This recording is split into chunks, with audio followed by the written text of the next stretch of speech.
de Isabel, mulher de Zacarias, ao perceber que, em resposta às orações feitas durante tantos anos, ela haveria de ter um filho, filho das orações, filho esperado, pedido, querido por muitos anos. Lucas capítulo 1, 24 a 25. Lucas 1, 24 a 25. Passados esses dias, Isabel, sua mulher, concebeu e ocultou-se por 5 meses, dizendo: Assim me fez o Senhor, contemplando-me, para anular o meu opróbrio perante os homens. Meus irmãos, orar é o exercício espiritual mais básico daquele que crê em Deus e no seu Filho Jesus Cristo. A oração está para o crente como a respiração está para o ser humano. É a vida da alma, orar, falar com Deus, estar na sua presença. Mas eu conheço pouca coisa na vida cristã que esteja tão cercada de dúvidas, dificuldades e questionamentos do que a oração.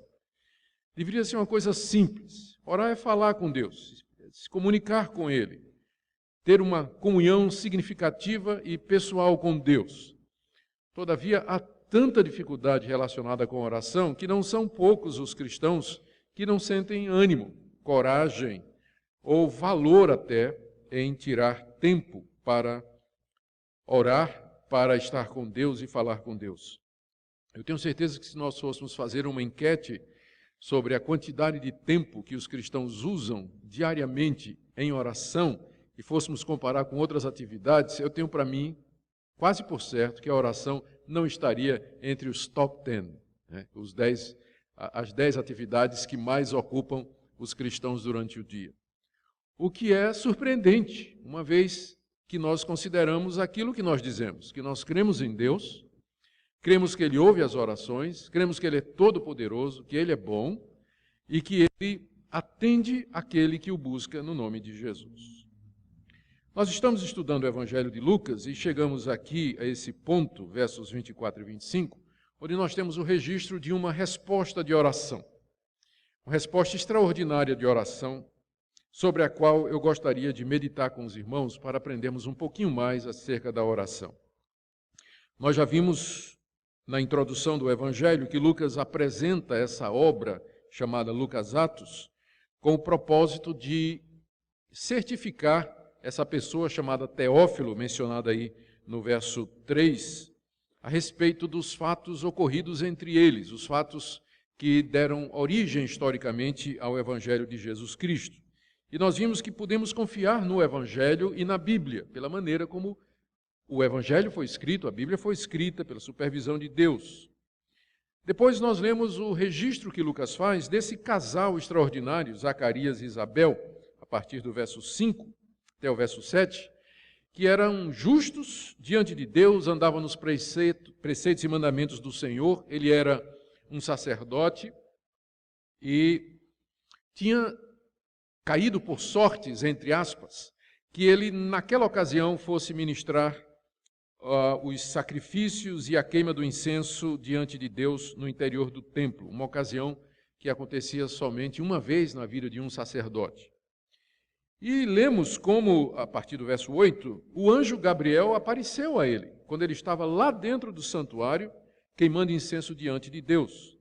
E Zacarias ficou perturbado com a aparição do anjo, e o anjo lhe disse que as orações que eles vinham fazendo, Zacarias e sua mulher, há muitos anos, finalmente foram ouvidas diante de Deus. Isabel era estéril. A esterilidade era uma coisa muito temida naquela época, porque não ter filhos era considerado entre os judeus quase que como uma desgraça, porque toda mulher tinha a esperança de ser a mãe do Messias prometido, e ser estéril já a colocava fora dessa esperança. E era como se fosse um sinal do desprazer de Deus. Isabel era uma dessas mulheres estéreis, e o marido vinha orando por ela durante muitos anos, para que ela tivesse um filho. E agora o anjo aparece a Zacarias, o marido de Isabel, lá naquele momento, dentro do templo, e diz que as orações foram atendidas, e que eles haveriam de ter um filho, e que esse filho seria, na verdade, João Batista, aquele que haveria de vir na frente do Messias, ou à frente do Messias, preparando o caminho. Vimos como Zacarias não acreditou. É curioso, né? A gente passa a vida toda pedindo por uma coisa, e quando chega a gente não acredita. O Zacarias ficou, mas como é que vai acontecer isso? Eu sou velho, minha mulher é velha, ela é estéril. E então ele é repreendido pelo anjo Gabriel, é castigado com a mudez, ele fica sem poder falar, até o nascimento de João Batista. E Gabriel então ratifica o que disse, que a sua esposa haveria de conceber. E aqui no verso 24 e 25 nós lemos então o que aconteceu em seguida. Passados aqueles dias, então, Isabel percebeu que ela estava grávida, como o anjo havia dito que haveria de acontecer. E ela se escondeu durante 5 meses. E ela disse, assim Deus me fez, contemplando-me para anular o meu opróbrio perante os homens. A felicidade de Isabel, que menciona no verso 24 e 25, se deve exatamente a essa resposta extraordinária que Deus lhe deu. Ela engravidou, não foi uma gravidez sobrenatural no sentido em que a gravidez de Maria vai ser, todavia foi um milagre. Deus usou os meios naturais, porque ela teve relações com Zacarias. Deus usou os meios naturais que já não funcionavam, porque eles estavam velhos e ela era estéril, não tinha como anatomicamente, fisicamente, biologicamente ela ter um filho. Mas Deus usa meios naturais, faz-os funcionar para atingir os seus propósitos. Às vezes Deus age sem os meios naturais, como é o caso da concepção de Cristo. Maria não teve relações com José, mas engravidou do Espírito Santo. Aqui também é um milagre, mas Deus está usando meios. Às vezes as pessoas pensam que Deus só responde a oração de um jeito. Deus pode usar, pelo menos, Deus pode responder de 3 maneiras. Ele pode usar os meios naturais, as circunstâncias, a providência, os acontecimentos, as coincidências para responder à nossa oração, e nesse caso não é sobrenatural, é simplesmente Deus guiando o curso da história, na sua sabedoria, um encontro, um evento, uma coincidência, um fato inesperado, é a mão de Deus e não houve nenhum milagre. Segundo, ele pode responder com um milagre usando os meios. Alguém está doente, a possibilidade de ficar bom é 0 ou muito pouca, mas Deus abençoa o remédio e faz com que aquele remédio que normalmente não resolveria tenha uma eficácia acima da possibilidade física. Então, Deus responde miraculosamente, às vezes usando meios, como é o caso aqui. Ou às vezes ele dispensa os meios e faz o milagre mesmo, como foi o caso, veremos, não é?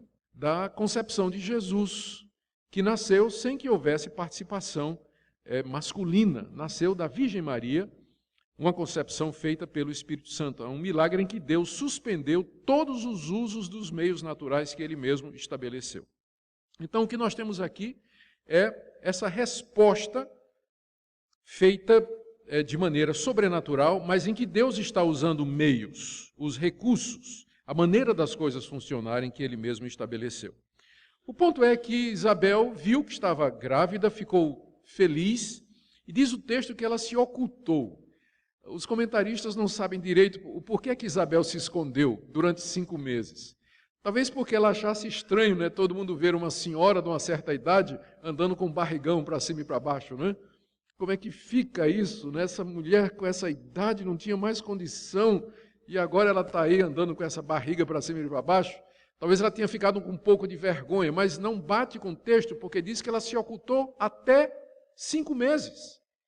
Depois dos 5 é que o barrigão fica evidente, não é? Aí ela se mostrou. Então eu não acho que foi isso, não.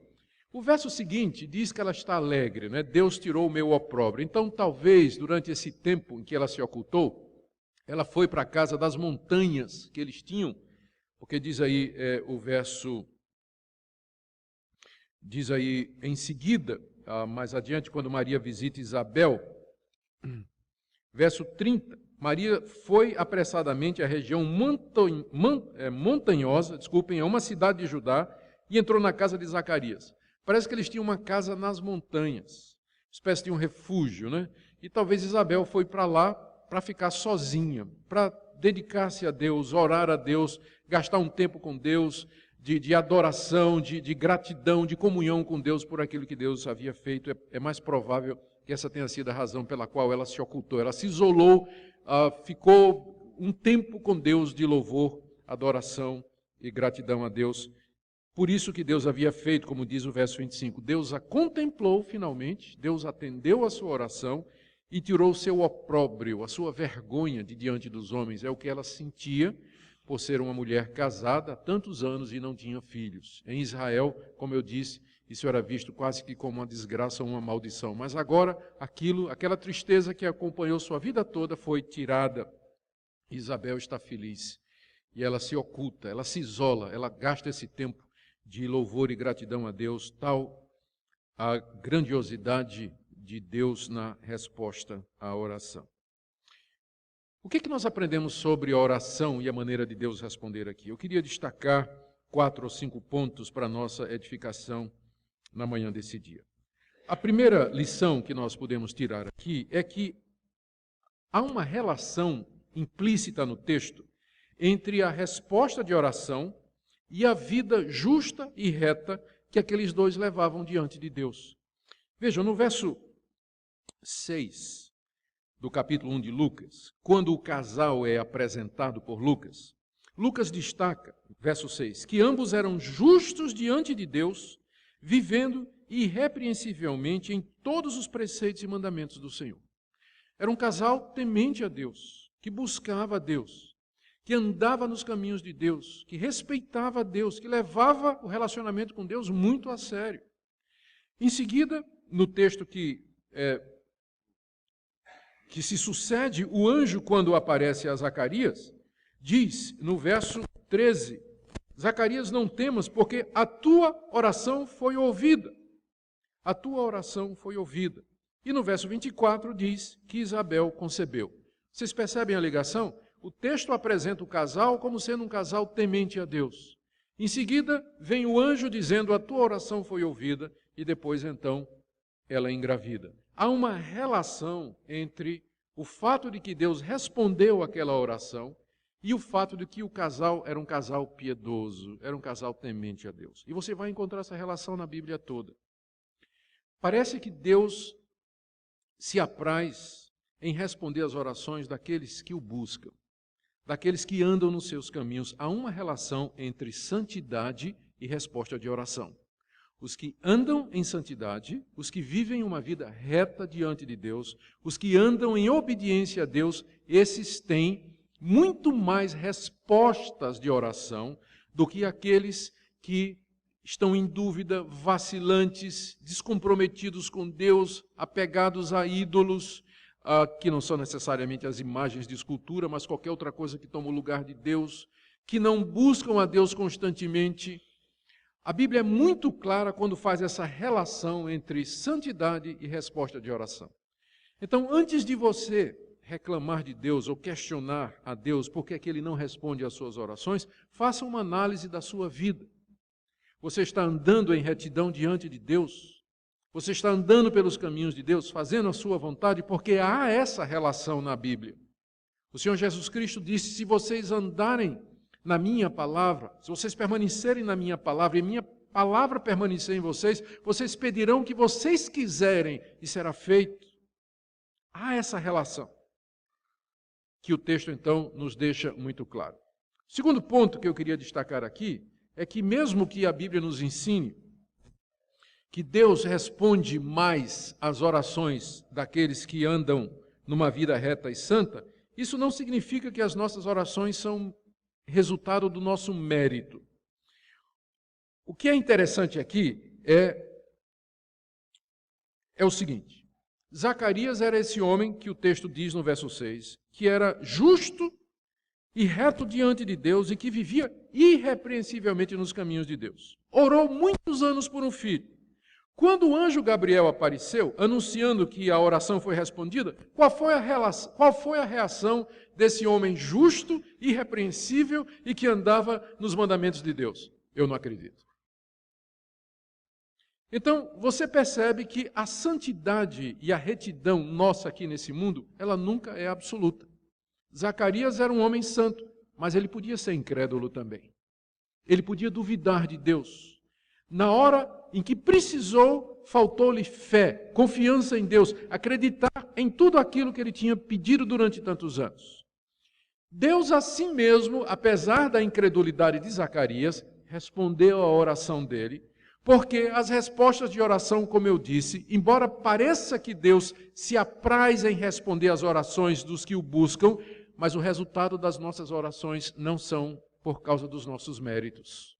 Porque você tem aqui esse homem que claramente duvidou, todavia Deus manteve a resposta. Deus ainda assim disse, você vai ter do mesmo jeito, só vou lhe castigar, você vai ficar mudinho. Vai ficar quietinho, não vai falar nada. Talvez Isabel até agradeceu, né? Se Zacarias fosse aquele tipo de marido que ficava falando muito, né? Então Isabel até ficou feliz da vida. Mas o ponto aqui é que sempre é pela graça. Quando Deus responde uma oração, é favor, é misericórdia, não é com base na sua perfeição absoluta, porque você não tem perfeição absoluta, porque você é falho, porque você é incompleto no processo de santificação. Essas duas coisas andam juntas. Por um lado, a Bíblia diz, ande nos caminhos de Deus e Deus vai responder suas orações. Por outro, a Bíblia diz, ainda que você ande nos caminhos de Deus, você nunca vai fazer isso de maneira perfeita. Portanto, quando Deus responder, é sempre graça. É sempre misericórdia. Não é porque você merece. Não é porque você tem direito a coisa alguma. Mas é porque Deus, na sua misericórdia, resolveu atender. Então, santidade e humildade para reconhecer que é pela graça, elas andam juntas nessa área de oração. Nós temos que procurar uma vida santa, mas sempre lembrando que a resposta de oração vem da parte de Deus. Essa é a segunda lição que nós aprendemos. Há uma terceira aqui. Zacarias orou muito tempo sem ter uma resposta. A gente ora às vezes 2 dias e Deus não responde e a gente desiste. Não vou orar mais por isso. Zacarias deve ter orado talvez uns 30 ou 40 anos. 30 ou 40 anos. Para que a sua esposa tivesse um filho. E ele não desistiu durante todos estes anos, porque quando o anjo aparece e diz a tua oração foi ouvida, dá a impressão de que ele está se referindo a alguma coisa que Zacarias tinha feito recentemente, não é alguma coisa que ele fez há 40 anos atrás e tinha parado. Olha, aquela oração que você fez há 40 anos, lembra, Zacarias? Eu vim responder hoje. Não. A ideia do texto era de que Zacarias continuava a orar pela sua esposa, apesar de idosos, e ela ser estéril. Ele era um homem consagrado a Deus e, apesar das dificuldades, à medida que os anos iam passando, cada ano representava um tijolo a mais na parede da dificuldade para ela engravidar, porque eles iam ficando mais velhos. Apesar disso, ele não desistiu. Ano após ano, perseverou e Zacarias aqui aparece também como exemplo de perseverança e nos ensina de que Deus nem sempre responde de imediato. Às vezes ele leva anos para responder uma oração. O ponto é que enquanto ele não der um não definitivo e claro, você deve continuar orando. Enquanto não ficar absolutamente claro que Deus disse não, você pode continuar pedindo, pode continuar insistindo. Todo dia, lembra a Deus, por assim dizer. Fala com Ele. É o filho desviado. Enquanto ele está vivo, a resposta é pode ser. É o marido que não se converteu, está vivo. A esposa, está viva ela? O vizinho pelo qual você vê o evangelho, está vivo? Então, significa que Deus não deu uma resposta negativa ainda. Vai orando, vai insistindo. Não pare de orar, porque Deus se agrada em responder a perseverança na oração. Queridos, aqui um quarto ponto que eu acho tão interessante aqui. É que esse texto nos ensina que Deus às vezes concede muito mais do que a gente pede. O que é que aquele casal de velhinhos queria? Queria um filho, para que Isabel não se sentisse preterida ou desgraçada, entre aspas, no meio da comunidade, daquela cidadezinha onde eles moravam. Ela queria se sentir feliz por ser uma mãe, ela queria um filho, era só isso. Quando Deus respondeu, Deus não deu somente um filho. Deus deu o filho, aquele que haveria de ser o precursor do Messias, João Batista, que converteria o coração dos pais aos filhos. Veja como o anjo, quando anunciou a resposta de oração, veja como ele diz, no verso 14, depois de dizer no verso 13, tua mulher dará à luz um filho, e dizer qual seria o nome do filho de João, disse, em ti haverá prazer e alegria, muitos se regozijarão com seu nascimento, ou seja, não seria uma criança normal, pois ele será grande diante do Senhor, não beberá vinho nem bebida forte, será cheio do Espírito Santo já desde o ventre materno, e converterá muitos dos filhos de Israel ao Senhor seu Deus, e irá diante do Senhor no espírito e poder de Elias, para converter o coração dos pais aos filhos, converter os obedientes à prática, à prudência dos justos, e habilitar para o Senhor um povo preparado. O anjo está usando de propósito aqui, Malaquias capítulo 4, de 5 a 6, onde havia a profecia de que Deus haveria de mandar o profeta Elias antes do grande e terrível dia do Senhor. Então veja só, Deus não somente respondeu o pedido, eu queria ter um filho, mas Deus disse, eu não só vou te dar um filho, mas eu vou te dar aquele que está prometido lá no Antigo Testamento e que seria o precursor do Messias. Isso mostra que nós não podemos limitar a Deus nas suas respostas. E isso mostra também que é muito bom que Deus nem sempre responde às nossas orações do jeito que nós queremos. Zacarias queria um filho, Deus deu muito mais do que um filho. Deus deu um filho especial. Deus deu um filho que seria uma bênção, que ficaria na história por toda a eternidade. Alguém que faria a diferença no mundo. Quando nós orarmos e pedirmos a Deus aquilo que está no nosso coração, estejamos abertos para ver respostas maiores do que aquilo que nós imaginamos, porque está escrito que Ele é poderoso para fazer muito mais, além daquilo do que pedimos ou pensamos, segundo o seu poder que opera em nós. Às vezes nós limitamos Deus, nós dizemos, não, isso aí Deus não pode fazer, é impossível. Não tem... Não, imagina, Deus fazer... Não tem limites ao que Deus pode fazer. E agora eu quero ir ao último ponto, e que tem a ver com uma dificuldade que muitos têm com relação à oração. E o último ponto é o seguinte.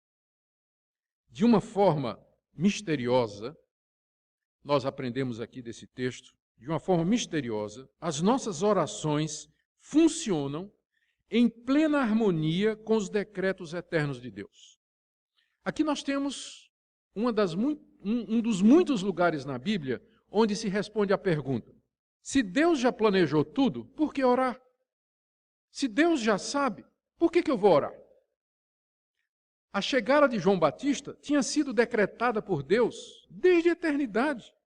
Os profetas de Israel falaram a respeito do precursor. Lá em Isaías está dizendo, preparai o caminho do Senhor, aplainai as suas veredas. Era uma referência ao ministério de João Batista. O profeta Malaquias diz, eu vou mandar o profeta Elias, antes que venha o grande e terrível dia do Senhor, que vai preparar o meu caminho e vai converter o coração dos pais aos filhos. Era uma referência a João Batista. Desde a eternidade, Deus tinha decretado que João Batista haveria de vir antes de Jesus. E que ele viria no poder, é isso que a expressão significa, no poder e na autoridade do profeta Elias, não é a reencarnação de Elias, mas viria no mesmo estilo de Elias, que foi um grande profeta, restaurar os caminhos de Israel, preparando o Messias. Isso estava profetizado, estava escrito na Bíblia, havia sido decretado por Deus desde a eternidade. E coincidiu com aquele velhote pedindo para ter um filho. Não é? Porque o Deus que planejou tudo, Ele planeja os meios também. Ele decretou, Ele planejou, Ele determinou desde a eternidade que no tempo certo Zacarias ia encontrar Isabel, que Isabel seria estéril e que naquele dia, 30 anos depois do casamento, Zacarias ia ser escolhido para entrar lá no templo para oferecer incenso. Isso só acontecia uma vez na vida do sacerdote. E que o anjo viria e diria: sua oração por sua mulher, que você está fazendo há 30 anos, foi respondida. E a resposta é o cumprimento de uma profecia que Deus tinha feito há 600 anos antes. Aqui você vê como há uma combinação das nossas orações com o projeto de Deus. Você pergunta, por que orar se Deus já sabe? A resposta é, exatamente porque Deus já sabe é que você tem que orar. Para que orar se Deus já determinou tudo? Exatamente porque Deus governa o mundo é que você tem que orar. As suas orações, elas não são ilusórias, elas são reais. Deus, de uma maneira que nós não entendemos, Ele determinou que a sua oração fizesse a diferença. Ele de fato ouve as orações. Ele escuta o que você pede. E a sua oração vai fazer a diferença. E quando fizer, no final, será exatamente como Deus queria e como Ele planejou e decretou. Percebem como junta aqui? Esse casal orando por um filho. Estava nem imaginando. E quando Deus respondeu, foi exatamente para cumprir o que Ele tinha decretado e planejado. Então, quando as pessoas levantam essa questão entre a oração como sendo algo do homem, é incompatível com a soberania de Deus, é incompatível com os decretos de Deus e a maneira como Deus governa o mundo, elas revelam um desconhecimento da Bíblia, muito grande. Ou limitam a Deus, porque eles imaginam que Deus não pode, sendo Ele quem é, planejar o mundo, organizar o mundo, orientar o mundo de tal maneira que através das suas decisões e das minhas decisões, no final, o plano dele seja exatamente como ele queria. Esse é o nosso Deus. Não tem limites para o que ele pode fazer. Então, a sua escolha, a sua decisão, as suas orações, a sua busca de Deus, pode saber que não são movimentos ilusórios no tabuleiro da predestinação, mas são decisões reais. São orações verdadeiras e Deus escuta e dá respostas reais e verdadeiras. E ao mesmo tempo em que isso está acontecendo, Deus está cumprindo o seu plano determinado antes da fundação do mundo, lá desde a eternidade. Não há incompatibilidade entre a soberania de Deus e a responsabilidade humana. As duas coisas andam juntas. Nem sempre percebemos como elas se relacionam, como eu tenho certeza que Zacarias e Isabel, quando estavam orando, não estavam dizendo assim: Senhor, cumpre em nós aquela profecia de Malaquias, nós queremos que nosso filho seja o profeta Elias. Eles não estavam nem conscientes disso. Como nós também não precisamos estar conscientes dos planos soberanos de Deus, porque muito do que Deus quer e planeja é mistério mesmo, a Bíblia não revela. Está na mente de Deus, mas nós podemos confiar que as suas promessas são verdadeiras. Ele mandou que nós orássemos. Ele orienta que nós oremos. Ele nos chama, nos encoraja, nos convida a orar e buscá-lo.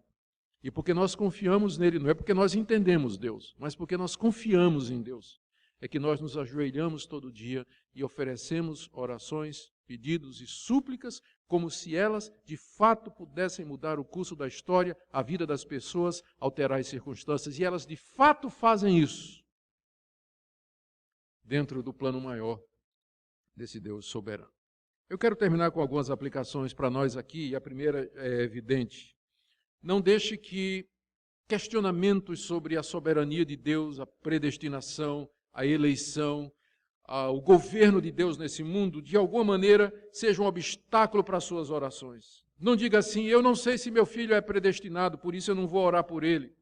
Não diga assim: eu não sei se meu marido é predestinado, se meu esposo, minha esposa é predestinada, não sei se meu colega de classe é predestinado. Isso não é da sua conta, desculpa. Esse é um problema de Deus. Zacarias e Isabel estavam orando por um filho, não estavam nem preocupados em cumprimento da promessa de Malaquias. Isso é uma questão de Deus. A Bíblia manda você orar por todos que você conhece, interceder por eles, pedir, suplicar pela conversão deles. Então não deixe a soberania de Deus ser um obstáculo às suas orações. Quando você se ajoelhar para orar, buscar a Deus, faça de todo o coração, sabendo que Deus de boa mente ouve a sua oração e haverá de responder no tempo dele. Segunda aplicação prática, não pare de orar até Deus dar um não bem grande em letra de neon piscando em vermelho. Não é? Enquanto ele não fizer isso, você pode pedir, você pode insistir, você pode orar, porque Deus tem o tempo dele não é o nosso. Zacarias orou 30, 40 anos, até chegar o tempo do cumprimento. E o último ponto é esse. Antes de você reclamar de Deus que ele não está respondendo a sua oração, lembra que Zacarias e Isabel eram justos diante de Deus, andavam irrepreensivelmente nos caminhos do Senhor e procuravam viver uma vida que agradava a Deus. Olha a sua vida. De fato você quer agradar a Deus? De fato você deseja aquilo que você está pedindo? Quando você ora a Deus e diz assim, Deus converte o meu marido. Você quer mesmo um marido convertido? Porque novo convertido vai tirar você da cama no domingo, 6:30 da manhã para ir para a igreja. Novo convertido vai dizer, eu quero ler a Bíblia com você todo dia. Novo convertido vai dizer, mulher, você agora não faz isso mais não. Novo convertido faz isso. Você quer um marido convertido? Às vezes a gente está pedindo coisa que a gente não quer. Pensa bem no que é que você está pedindo. Você quer que seu chefe se converta? Quer ter um crente zeloso, né?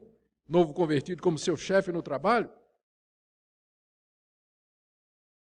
Então, há uma relação entre a nossa vida de comunhão com Deus, de santidade e as orações respondidas. E eu espero que essa palavra ela sirva não somente para estimular você a orar, mas também para viver uma vida santa e reta diante de Deus. Porque é dessa maneira que Ele vai cumprir os seus planos e propósitos. E as respostas dele serão sempre maiores do que aquilo que nós pedimos e imaginamos. Amém? Vamos orar. Ó Deus querido, obrigado pela Tua palavra, que ela nos instrui, que ela nos ilumina, que ela nos conduz na verdade. Ensina-nos a orar, a perseverar, a insistir. Ensina-nos a viver uma vida santa. Ensina-nos a estar preparados para as respostas. Ensina-nos, ó Deus, a lembrar que porque Tu és o que és, é que nossas orações terão resposta. Porque o Senhor é todo-poderoso, onisciente, onipotente, onipresente. O Senhor sabe todas as coisas, o Senhor é sábio e bom. Ouve as orações do Teu povo aqui nessa manhã. Em nome de Jesus. Amém.